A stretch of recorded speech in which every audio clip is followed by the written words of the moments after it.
Assalamualaikum warahmatullahi wabarakatuh. Halo semuanya, perkenalkan saya Novianti Agustin dengan ujung NIM 42 dari Program Studi Manajemen Informatika, Politeknik Negeri Sambas. Video ini adalah laporan UAS saya mata kuliah Pemrograman Berorientasi Objek dengan judul E-Posyandu Desa Durian, sebuah sistem informasi pelayanan kesehatan ibu dan anak berbasis web yang saya bangun menggunakan framework coordinator dengan arsitektur model view controller. Latar belakang aplikasi ini berawal dari kondisi di posyandu yang masih mencatat data anak, ibu hamil, dan imunisasi secara manual menggunakan buku KIA dan registrasi kertas. Cara ini rentan kehilangan data dan menyulitkan proses rekapitulasi laporan. Karena itu, saya membangun aplikasi dengan 3 fokus utama. Yang pertama, sistem digital dan terstruktur dibangun dengan arsitektur MVC menggunakan coordinator, PHP, dan MySQL.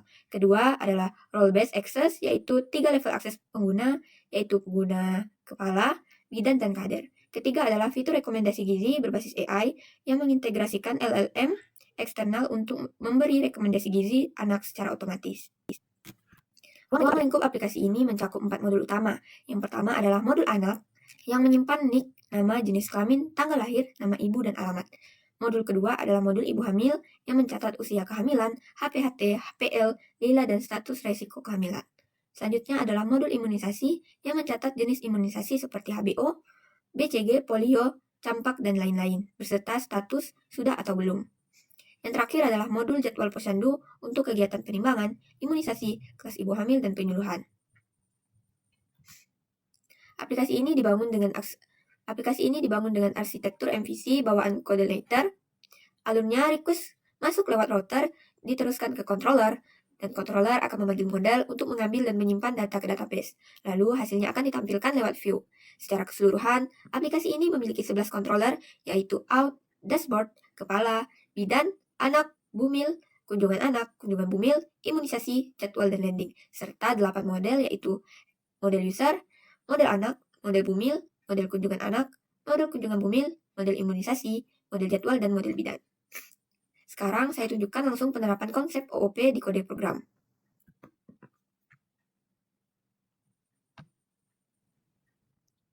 Di sini terlihat setiap controller merupakan kelas yang merupakan menginstance CI controller. Ini adalah contoh konsep pewarisan dalam OOP. Controller ini otomatis mewarisi seluruh metode bawaan controller. Selanjutnya adalah model. Setiap model menginstance CI model. Ini menerapkan enkapsulasi karena seluruh logika akses database untuk tabel anak seperti mengambil, menyimpan, dan menghapus data dibungkus rapi dalam kelas ini dan hanya dipanggil oleh controller lewat metode publiknya.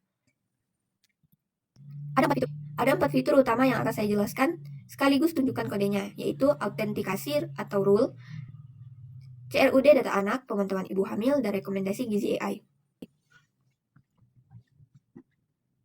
Fitur pertama adalah autentikasi dan rule. Metode login action di class out menangani proses login.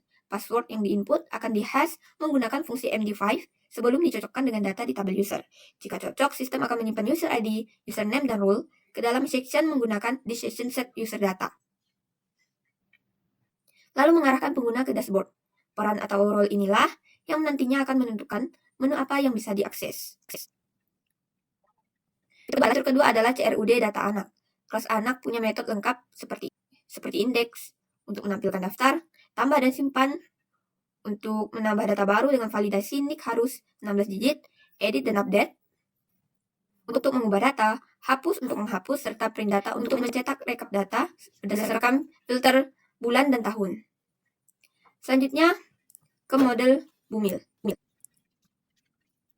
Fitur ketiga adalah pemantauan ibu hamil. Ada metode khusus bernama kon risiko tinggi di dalam model bumil. Metode ini menghitung jumlah ibu hamil dengan status risiko tinggi di database, dan hasilnya akan ditampilkan sebagai salah satu indikator di halaman dashboard supaya kepala dan bidan bisa langsung tahu berapa ibu hamil yang perlu diperhatikan khusus. Fitur keempat adalah rekomendasi gizi berbasis AI. Saya membuat sebuah library custom bernama AI Agent dengan metode utama getResponse yang mengirim permintaan ke LLM7AP menggunakan CURL. Ketika tombol rekomendasi ditekan, metode rekomendasi di kelas anak akan mengambil data anak dan hasil pemeriksaan terakhirnya dan menyusun prompt otomatis. Prompt lalu mengirimnya lewat this AI agent, get response, dan hasil balasan AI dalam format JSON kemudian diparsing dan ditampilkan lewat ajak tanpa perlu reload halaman. Class diagram. Class diagram ini menggambarkan seluruh struktur status aplikasi. Semua controller mengextend CI controller, semua model mengextend CI model. Relasinya ada dua jenis, yaitu associated, yaitu controller memanggil model, misalnya anak berelasi dengan M anak, bumil dengan M bumil, imunisasi dengan M imunisasi, dan lain-lain. Yang kedua adalah dependency, yaitu controller yang bergantung pada sebuah library, seperti controller anak yang bergantung pada AI agent untuk fitur rekomendasi gizi. Sementara controller landing berdiri sendiri karena hanya menampilkan halaman publik tanpa mengakses model. Struktur database. Database aplikasi ini bernama ePosyandu, dibangun dengan MySQL, terdiri dari 7 tabel, tabel anak dan bumil sebagai tabel induk, tabel kunjungan anak berelasi ke anak lewat foreign key, menyimpan hasil penimbangan seperti berat badan, tinggi badan, dan status gizi. Tabel kunjungan bumil berelasi ke bumil, menyimpan hasil pemeriksaan seperti tekanan darah dan keluhan. Tabel imunisasi juga berelasi ke anak, mencatat riwayat imunisasi, sedangkan tabel jadwal posyandu dan user bersifat standalone, masing-masing menyimpan agenda kegiatan dan akun pengguna dengan password yang dihash MD5. Menu terakhir, sebelum masuk ke demo aplikasi, ini pembagian hak akses tiap role. Kepala posyandu punya akses penuh, yaitu manajemen pengguna, CRUD seluruh data, kelola jadwal, dan cetak laporan. Bidan fokus mengelola data medis, input pemeriksaan anak, dan status gizi imunisasi, tapi hanya bisa melihat jadwal tanpa bisa mengaturnya. Kader bertugas mencatat dan memantau data anak ibu hamil serta jadwal, namun untuk riwayat pemeriksaan, sifatnya hanya melihat saja karena input dilakukan oleh bidan. Baiklah, langsung saja ke aplikasi. Ini adalah tampilan landing page publik yang bisa diakses tanpa login. Ada menu beranda, profil, informasi, edukasi, kontak, dan tanya AI. Pada menu edukasi, terdapat buku edukasi yang bisa kita buka. Misalnya, cegah stunting. Di sini kita dapat membaca langkah pencegahan utamanya stunting. Selanjutnya, ada juga fitur tanya AI yang bisa diakses publik untuk konsultasi seputar kesehatan anak dan juga ibu hamil. Misalnya kita menanyakan, bagaimana tips untuk mencegah stunting bagi anak usia 2 tahun. Nah, jawabannya akan berada di bawah. Ini hasil jawaban AI tersebut. Sekarang saya coba login sebagai kepala posyandu. Sebagai kepala, saya bisa melihat seluruh data dan mengolah akun pengguna. Di sini juga bisa mengelola data anak, yaitu mengedit dan juga menghapus. Di sini juga bisa mengelola data anak, seperti mengedit dan juga menghapus. Di sini juga terdapat rekomendasi AI yang akan merekomendasikan gizi dan tumbuh kembang anak, seperti pemberian MPASI 1 atau 2 kali sehari sesuai dengan toleransi anak. Di sini juga terdapat rekap bulanan. Yang di sini juga terdapat data ibu hamil, sama seperti data anak tadi. Di sini juga terdapat menu edit juga rekomendasi. Selanjutnya adalah menu pemeriksaan anak yang bisa ditambahkan, edit dan juga dihapus, pemeriksaan ibu hamil, imunisasi, dan jadwal posyandu. Sekarang kita keluar dan login sebagai bidan.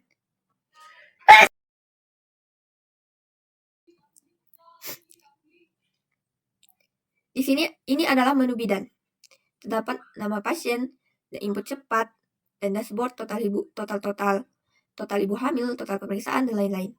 Di sini juga bisa menambahkan anak, menambahkan data ibu hamil, mengedit dan menghapus, juga rekomendasi. Di sini juga dapat menginputkan pemeriksaan anak, pemeriksaan ibu hamil, imunisasi, dan jadwal posyandu yang hanya bisa dilihat karena penjadwalan dilakukan oleh kepala posyandu. Selanjutnya, kita login sebagai kader.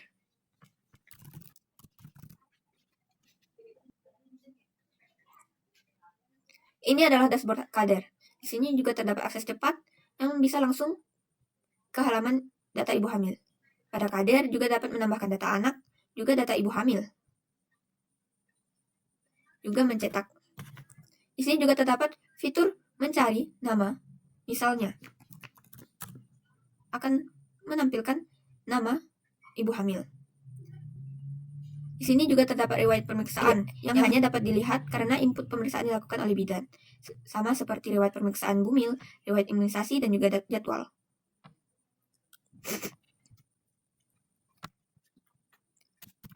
Sebagai kesimpulan, aplikasi e-Posyandu ini berhasil menjawab permasalahan pencatatan manual di Posyandu Desa Durian, pemantauan tumbuh kembang anak, kondisi ibu hamil, dan program imunisasi kini berjalan lebih akurat, cepat, dan terdokumentasi.